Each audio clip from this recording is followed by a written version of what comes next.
Sejam muito bem-vindos ao nosso Podcast BH. Lembrando que sua interação é super importante para nós, então já curta, comenta, compartilha e fiquem ligados no nosso episódio de hoje, porque teremos uma conversa com um convidado que é uma verdadeira referência na nossa região em diversos campos, desde a cultura pop até o empreendedorismo. Estou falando do talentoso Luiz Borja. Uou. Será uma troca de experiências e ideias. E antes da gente começar, vou aqui agradecer o nosso primeiro patrocinador, que é o Café da Manhã, que fornece para a gente esse café maravilhoso, que a gente tem em todos os episódios. Muito obrigado ao Café da Manhã. E agora seja muito bem-vindo, Luiz. Eu que agradeço, gente. Vocês não sabem a felicidade de estar nos primeiros episódios. Para nós é um prazer ter uma pessoa da sua relevância, principalmente da nossa Zona Leste. E aí, conta um pouquinho de você, fala um pouco quem é o Luiz Borja. Bom, Regina, minha história, eu posso falar que começou com 9 anos, porque foi com 9 anos que eu comecei a desenhar, e isso foi a minha maior libertação de criatividade possível. E eu falo que, assim, quando você tem um papel e uma caneta, você é capaz de fazer tudo.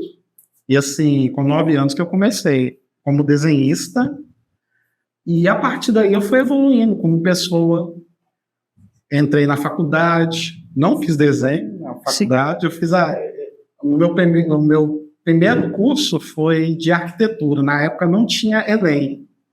Eu passei em arquitetura, achei que eu ia fazer arquitetura, mas não fiz. Não fez? Não, porque eu lembro até hoje que nesse período eu fiz um vestibular na época para arquitetura. Quando eu fui ver o valor da bolsa, eu vi que eu não tinha condição de pagar, porque era muito caro mesmo. E onde que você tinha começado a fazer? Eu fiz e passei na FUMEC.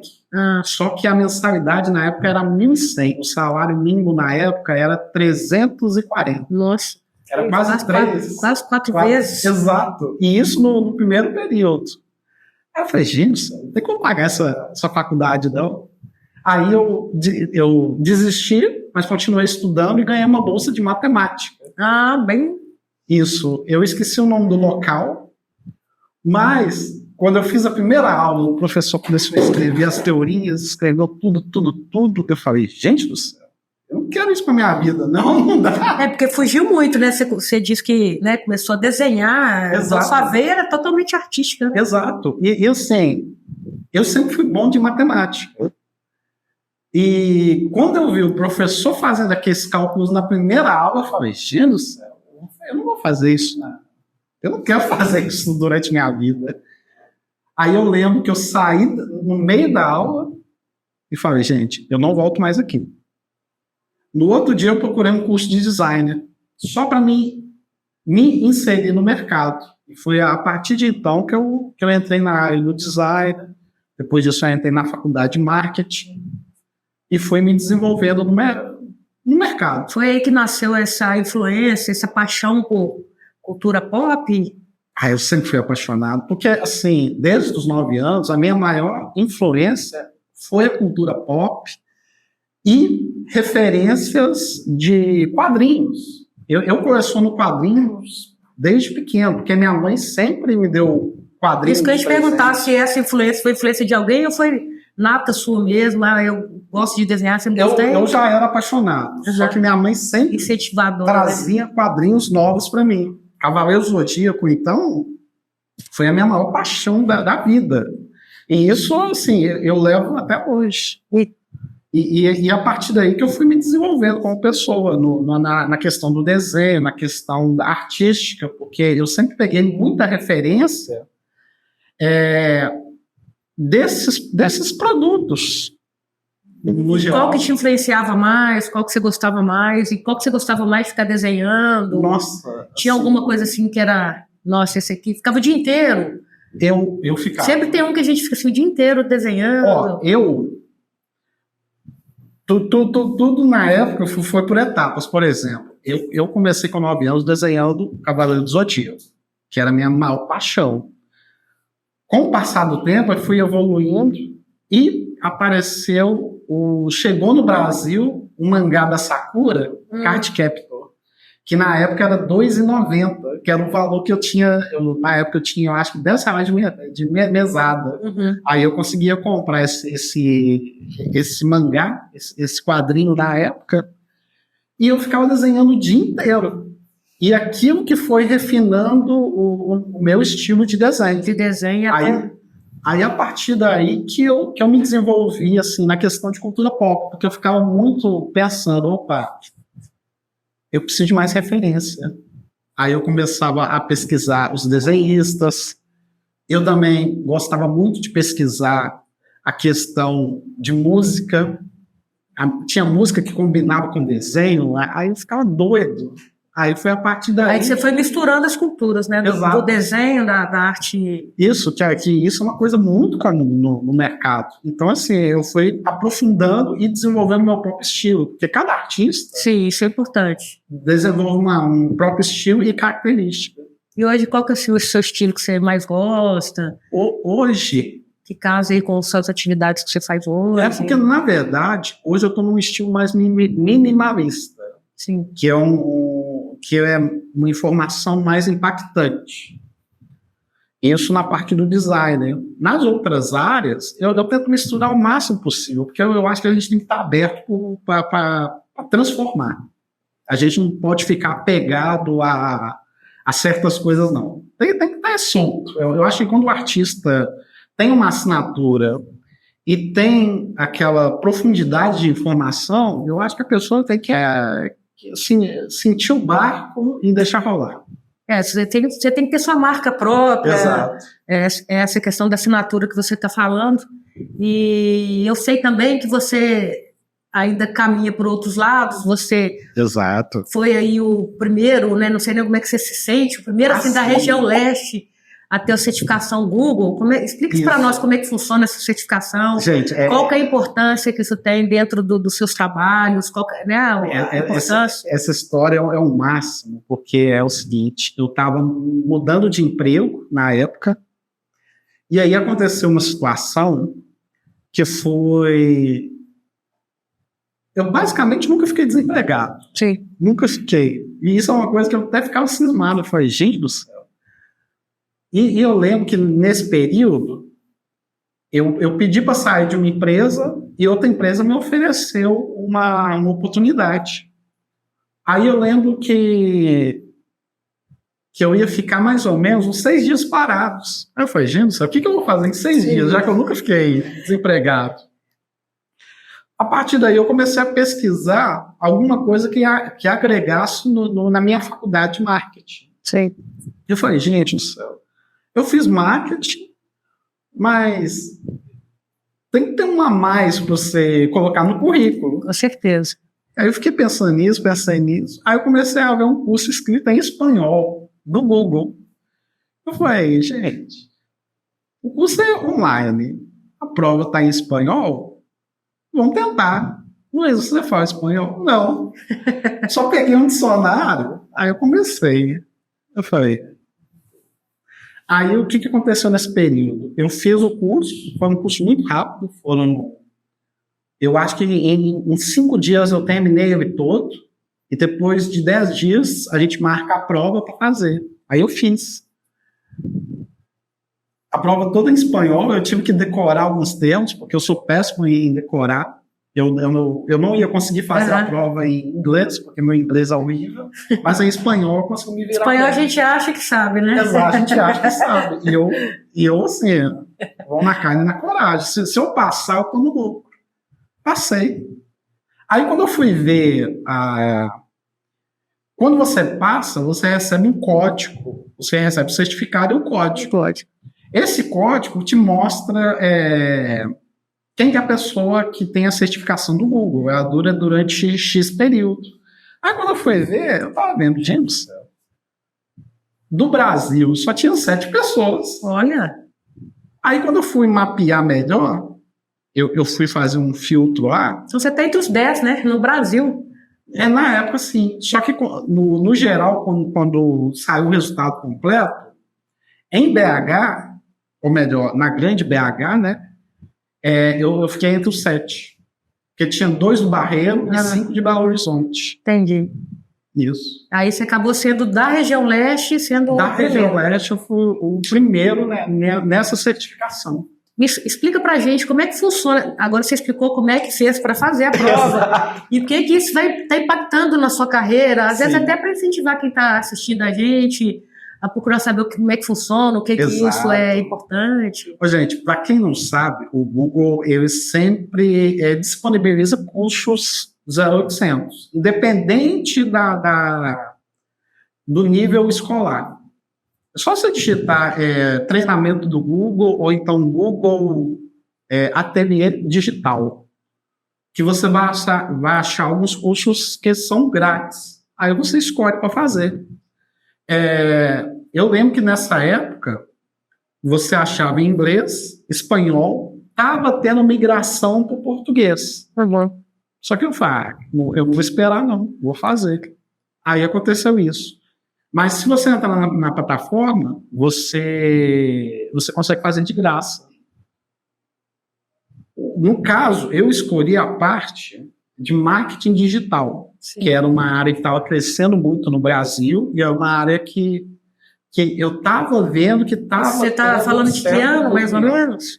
Isso era 2012, não, 2007 para 2008, Nossa, que foi uma transiçãozinha assim. E hoje que explodiu essa questão do marketing digital, o que esse certificado te auxilia? Parece que você tem algumas informações diferenciadas. Ele ajuda muito a fazer leitura de relatório.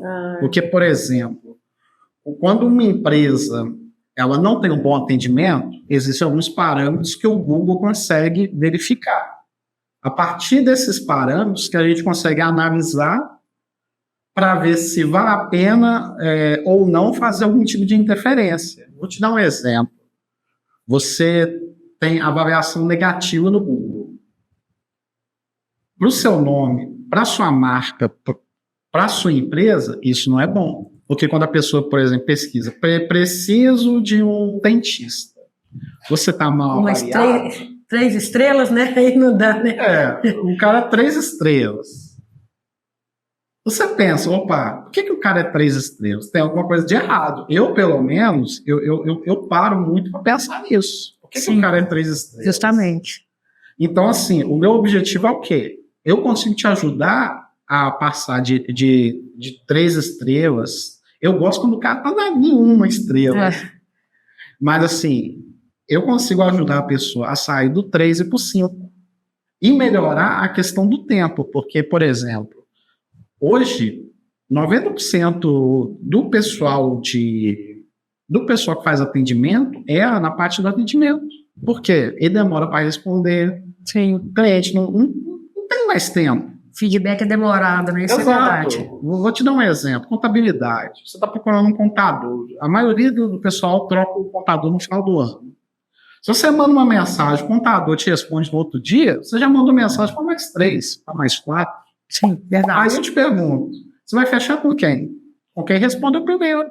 Com certeza. Então, assim, o meu objetivo é esse. Eu faço um mapeamento da sua empresa e analiso como ela funciona e a gente monta um diagnóstico de solução. E essa questão do marketing também ela é bem ampla, né? Ela leva a gente para vários caminhos, né? E dentro desses caminhos veio a sua paixão por livros? Também. Ou você já tem isso desde criança, porque você participou de 78 livros, se eu não me engano, é isso? Eu tive a participação de 78.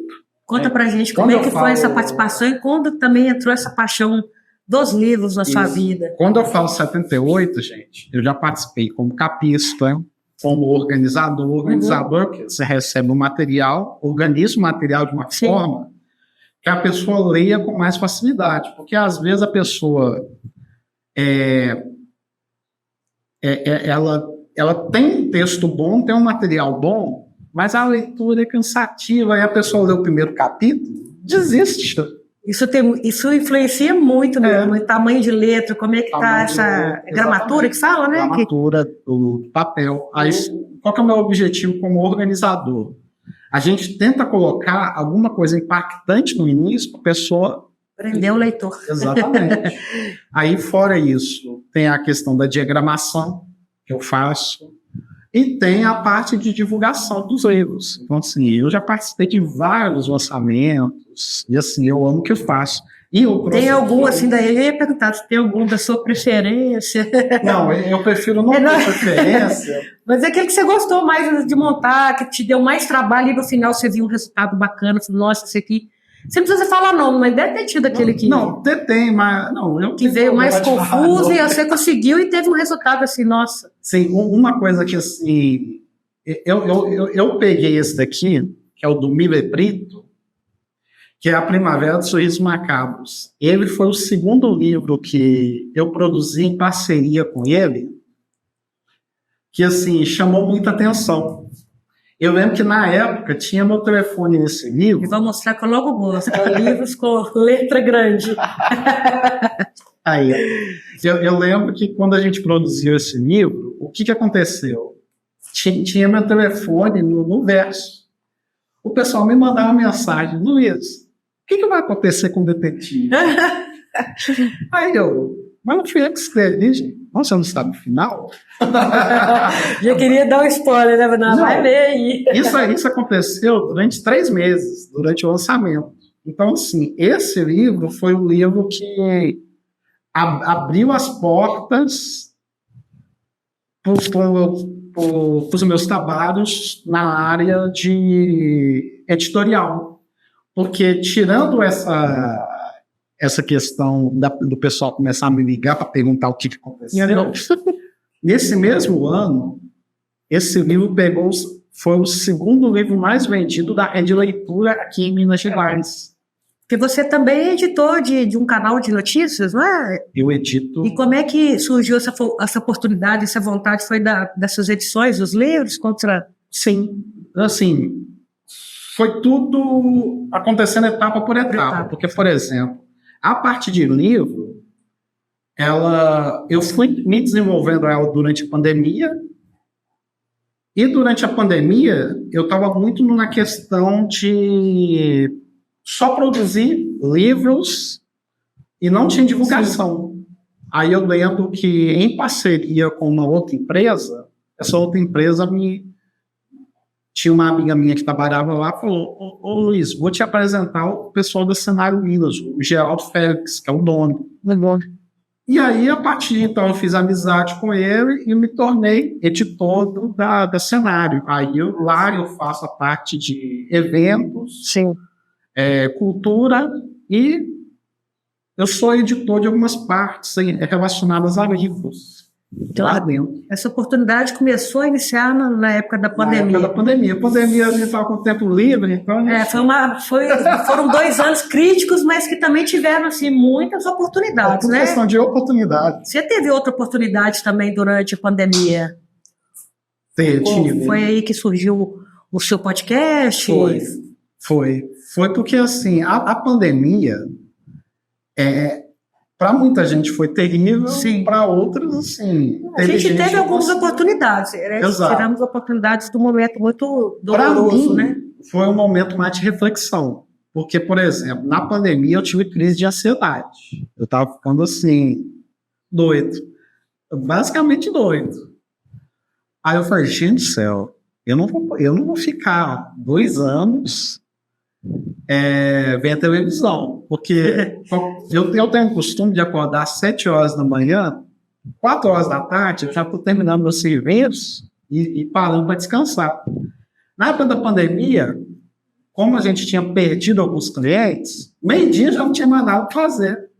Aí eu ficava muito ansioso. Aí eu ficava, gente do céu, vou ficar vendo televisão, não dá.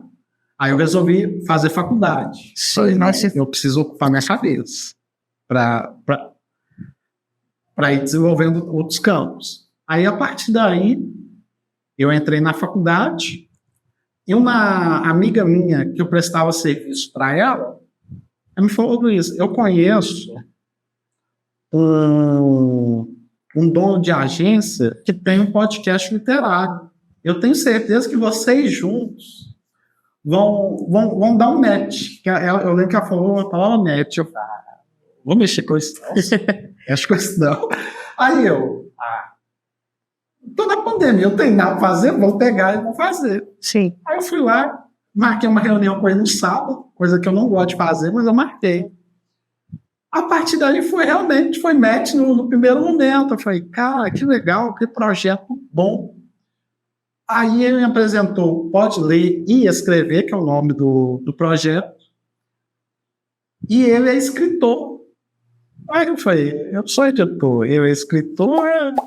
E assim, Casou, né? Conversas assim, casaram perfeitamente. E tudo a ver também com marketing, né? Você Exato. já trabalhava, você se formou, e aí foi... Exato. E ele também trabalha com marketing. Sim. Então, assim, quando ele me apresentou o projeto, eu gostei muito. Gostei de tudo que tinha, que envolvia o projeto.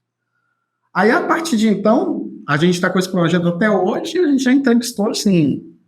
A gente entrevistou o Lobão, a gente entrevistou Bacana. Marcia Prada, a gente entrevistou a Dani Zoppo. Esse ano eu tive o prazer de conversar com a Danusa Oliveira. A Danusa ela é PhD, se eu não estiver falando errado, gente, em comunicação editorial. Nossa. Para mim foi assim, a melhor conversa. Você fazendo o podcast e aprendendo, né? Ali é uma aula. Mim foi a melhor conversa que eu tive na vida, de tão maravilhoso. De troca, de tudo, né? Exato, porque foi uma troca muito positiva. Então, assim, o podcast só veio agregar aos meus projetos, porque... São vários projetos, né? Vários. A bagagem sua é bem ampla. Eu gosto. É da cultura pop ao empreendedorismo mesmo. Exato. E aí, você tem uma empresa, não é isso? De marketing digital. E como é que é essa fusão de tudo aí na sua vida? Exato. O que acontece? Eu tenho a agência I5 Marketing, que é uma agência de marketing digital. I5 Marketing. O nome tem a ver com 5 princípios de marketing. Sim. Aí por isso que a gente usou I de inteligente, 5, que é o 5 princípio. Aí a gente fez isso na agência. Depois disso eu vi, cara, eu gosto de marketing, mas eu não gosto tanto de marketing. Entendi. Eu preciso de mais alguma coisa para complementar as minhas ideias, porque eu não gosto de ficar com coisa na gaveta. Sim. Eu gosto de pegar e fazer acontecer. Foi aí que veio a questão do podcast, aí eu transformei em um projeto, hoje é um projeto bem sólido, ele já tem 3 anos, o podcast. E a questão da Cenário Minas vai completar 1 ano esse ano. Você já está na parceria, não é isso? Uma parceria, exatamente. E como é que funciona essa parceria? Quais os trabalhos que saem dessa parceria? Como é que você consegue levar tantos projetos e mais esse projeto? Não, tem que ter agenda boa.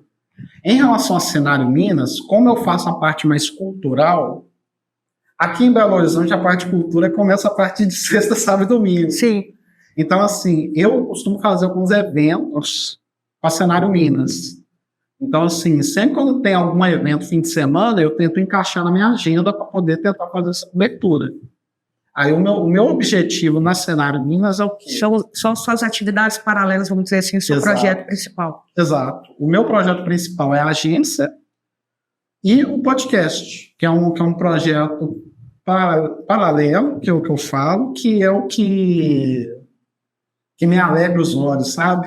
E eu aproveitei a questão do cenário para transformar em um projeto também que agregasse. Então, assim, hoje eu cubro muitos eventos culturais e alguns eventos literários. Por exemplo, a gente foi convidado ano passado para fazer a cobertura de Tiradentes, que foi, assim, maravilhoso. E lá em Tiradentes, conta pra gente um pouquinho como é que foi lá em Tiradentes. Eu já viajei para Tiradentes e ali é uma cidade muito encantadora, né? Não tem como não te inspirar. Desde o início já é inspirador. Eu fui lá no Mostra de Cinema, é muito bacana a cidade. Como é que foi essa sua experiência exatamente em Tiradentes? Tiradentes foram 3 dias, foram 2 dias de evento, se eu não estiver enganado. Eu lembro que eu cheguei lá e gostei muito do ambiente, porque como era uma cidade pequena que eu falo, a estrutura estava muito no centro. Então, acontece assim, na praça, ali bem no centro. tudo que você precisava fazer, você já fazia, né, naquela redondeza. E assim, conversei com muita gente, conversei com muito autor, conversei com tudo que a gente não tinha. Ali inspira cultura desde a hora que você entra, né? E sem contar que teve a participação de muita gente importante, por exemplo, em Tiradentes, né, na época, o pessoal do Cacete Planeta estava lançando o livro. Aí eu tive contato com eles, eu tive contato com outros autores importantes, por exemplo, o pessoal da Liga de Santa Lucia, que é uma super gente boa. Em breve a gente vai tentar marcar uma conversa com eles. Lá no podcast, bacana. Exato. E você também me falou que você fez o design ali do troféu que é apresentado na mostra de cinema. Isso, porque quando eu comecei... Conta pra gente como é que surgiu essa oportunidade, porque isso aí é uma coisa... Isso, o que acontece? No caso do troféu, foi na época que eu conversei com o designer, eu trabalhei numa empresa, na Inoxline, que é a empresa que era responsável pelo desenvolvimento do troféu. Fabricação e tudo mais. Fabricação. Aí eu participei da produção. Luiz, eu vi que você está em vários projetos paralelos ou não principais, está sempre à frente. E a gente que está falando com um público muito amplo, né, dentro do nosso podcast, a gente vai abranger toda a região leste. O que você pode dar de dica para quem está começando, para quem almeja essa arte, nessa parte, né, da cultura pop ou marketing digital? O que você pode dar de início aí? Porque às vezes a pessoa acha que precisa ter um curso muito avançado ou precisa ter um investimento muito alto. E, na verdade, a gente sabe que não é bem por aí. Exatamente. Gente, uma coisa que eu penso, vamos até aproveitar e pegar essa questão da inteligência artificial. O pessoal acha que a inteligência artificial vai dominar o planeta. Mas, gente, a inteligência artificial, ela segue padrões. Sim. O ser humano é o bicho mais sem padrão que existe no mundo, então não tem como substituir ele. Isso. Então, assim, para mim, o que eu acho importante? Ter uma agenda bem organizada, eu acho que é fundamental. Querer arriscar, e outra é ser criativo. Porque sendo criativo, você tem muitas possibilidades. Porque hoje, o que acontece muito? A pessoa quer fazer um arroz e feijão, quer arrumar um emprego, quer trabalhar de segunda a sexta, bonitinho. E isso acaba que não traz aquela alegria para ela. E assim, eu vejo que muita gente faz o que não gosta. Sim, porque fica naquela questão do ser seguro, né? Exato. Eu vou ter meu salário ali no final do mês, eu tenho aquela segurança. E, na verdade, a gente não pode se apegar a isso, pelo menos eu penso dessa forma. Exato. Que a gente precisa, às vezes, ter mais atividades, porque, pelo contrário, né, que as pessoas pensam, isso é qualidade de vida. Que você tem uma agenda bem organizada, você consegue ter momentos de trabalho árduo, mas dentro desse trabalho ter a diversão, ser prazeroso e você ter momentos só para você. Exato. Eu, pelo menos, eu acredito muito nisso. Porque, por exemplo, quando você faz uma coisa que você não gosta, você fica de segunda a sexta esperando sábado e domingo você ter uma vida. E, gente, não é assim. Você tem que ter uma vida de que forma? De segunda a segunda. Eu, pelo menos, eu penso que assim, chegou sexta, sábado e domingo, cara, eu tô pensando em outras coisas. São os dias que você mais produz, né? Eu quero fazer outras coisas e isso é que me motiva. Não existe aquela de segunda chata, né? Não. Tudo é dia produtivo. Não, para mim, assim, eu gosto que seja produtivo, porque eu gosto daquilo que eu faço. Eu acho que o que falta hoje nas pessoas é gostar daquilo que faz. Porque, por exemplo, quando eu edito um livro, eu tô aprendendo, eu tô pesquisando, eu tô ouvindo uma música boa para ter uma ideia nova, eu tô me superando a cada momento, porque quando eu tento fazer uma capa, eu tento não repetir o projeto. Sim. Às vezes a pessoa joga no seguro, opa, deixa eu repetir o projeto só para entregar. E você não colhe aquele resultado que é necessário. E não, gente. Fica a coisa bem robotizada, né? Você tem que se superar a cada dia. Tudo bem que não é todo mundo que vai conseguir fazer isso, Mas você tem que pensar na sua vida de uma forma que ela seja, opa, o que eu estou fazendo de bom? O que eu estou entregando? E montar um projeto em cima disso. Tem gente que, assim, vai ser feliz fazendo arroz e feijão, vai. Mas eu, por exemplo, eu não consigo. A gente já percebeu que você gosta de fazer muitas coisas. E primeira dica é ter uma agenda boa. Uma agenda boa é fundamental. Segunda dica é gostar do que faz ou fazer o que gosta. Nossa, eu gosto do que eu faço. E eu também faço o que eu gosto o tempo todo. O tempo inteiro. Então, o que move o Luiz Borja a alcançar os objetivos? Eu sempre falo que é criatividade. Se não fosse criatividade, eu acho que eu não seria quem eu sou. Porque, para quem não sabe, eu sou disléxico. Eu descobri isso há pouco tempo. Há poucos anos. Só que quem me deu o diagnóstico falou, Luiz, você é tão criativo que você consegue superar essas etapas. Aí eu fiquei pensando, cara, realmente faz todo sentido. Então, assim,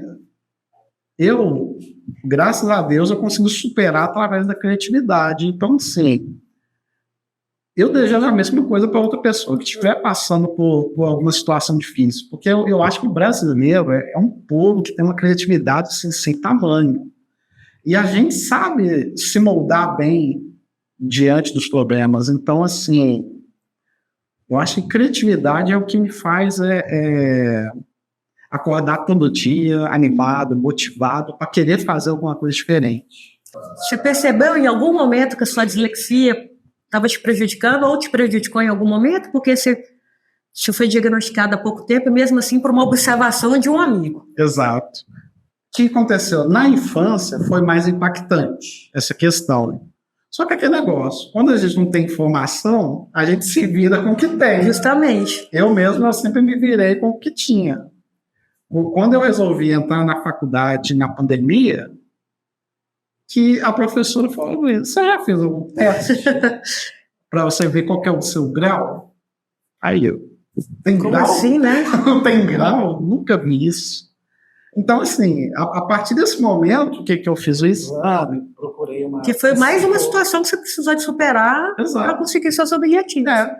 Aí, durante a psicopedagoga, que eles foram me passando informações. Então, assim,